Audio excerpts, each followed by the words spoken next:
Olá a todos, sejam bem-vindos ao canal Cardio Trials. Aqui você fica por dentro do que há de mais moderno e relevante dentro da cardiologia.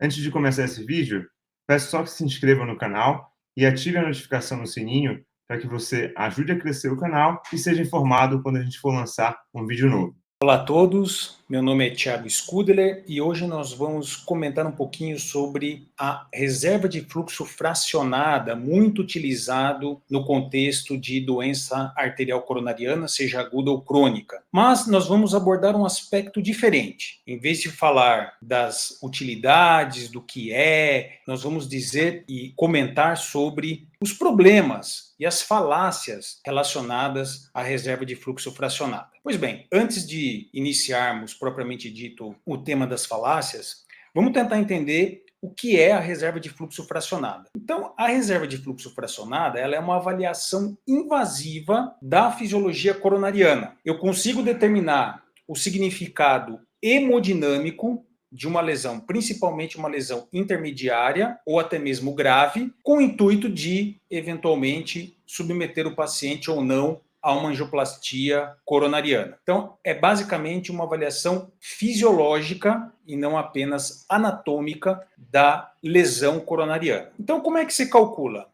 Basicamente, é uma diferença de pressões. Então, a reserva de fluxo fracionada seria a pressão distal à lesão coronariana dividido pela pressão proximal à lesão coronariana, sendo, por definição, valores normais acima de 0,8. Qual é, então, o problema da reserva de fluxo fracionada? O problema principal é que esse instrumento ele foi calibrado contra testes de estresse, como teste ergométrico, cintilografia de perfusão miocárdica, ecocardiograma de estresse, que eles próprios foram calibrados contra a presença ou ausência de uma estenose obstrutiva. Então, qual é o problema daí? O problema daí é que eu tenho pacientes com lesão significativa ou não, ou sem lesão, com testes sabidamente não invasivos positivos ou negativos.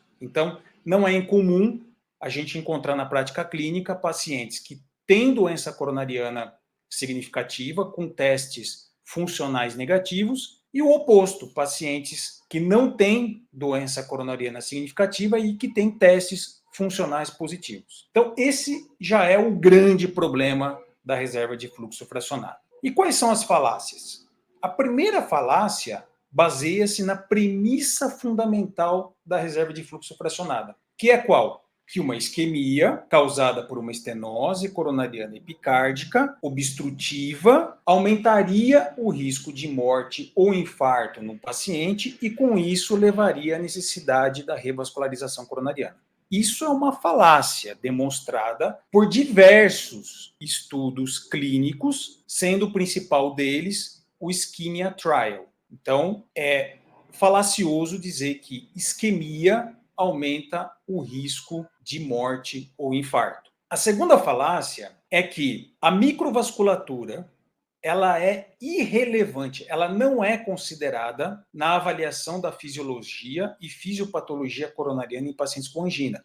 E a reserva de fluxo fracionada não leva em consideração a microvasculatura. Só que nós sabemos que a árvore coronariana ela é constituída tanto pela macro quanto pela microvasculatura. E a microvasculatura ela é responsável pela reserva de fluxo coronariano. Então, assim, a pressão distal à lesão avaliada pela FFR, ela sofre influência da resistência microvascular. E a FFR não leva em consideração isso. Assim, o que você espera?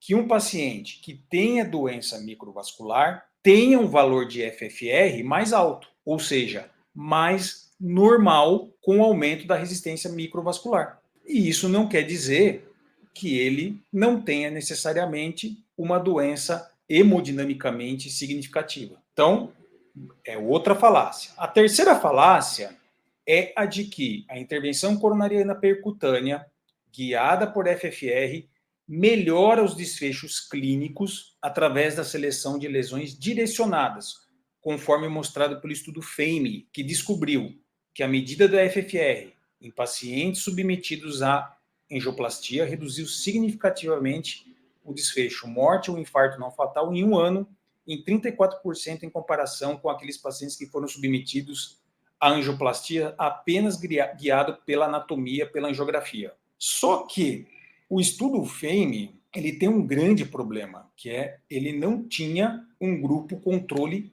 clínico, tratamento clínico. E isso é fundamental para você estabelecer que não há a possibilidade de haver viés nesses resultados encontrados. E, por fim, a quarta falácia é aquela que diz que a angioplastia guiada por FFR melhora os desfechos clínicos em comparação com o tratamento clínico. Muito bem, essa falácia ela foi baseada no estudo FAME-2, que comparou o tratamento percutâneo versus o tratamento clínico em pacientes com doença coronariana, dando ao longo... Foram várias análises, com 1, 3, 5 anos de segmento, onde o desfecho primário mostrou uma diferença de 12,4 no grupo clínico versus 4,3 no grupo tratamento percutâneo. Mas o estudo tem vários problemas. O primeiro deles é que é um estudo truncado, ou seja, um estudo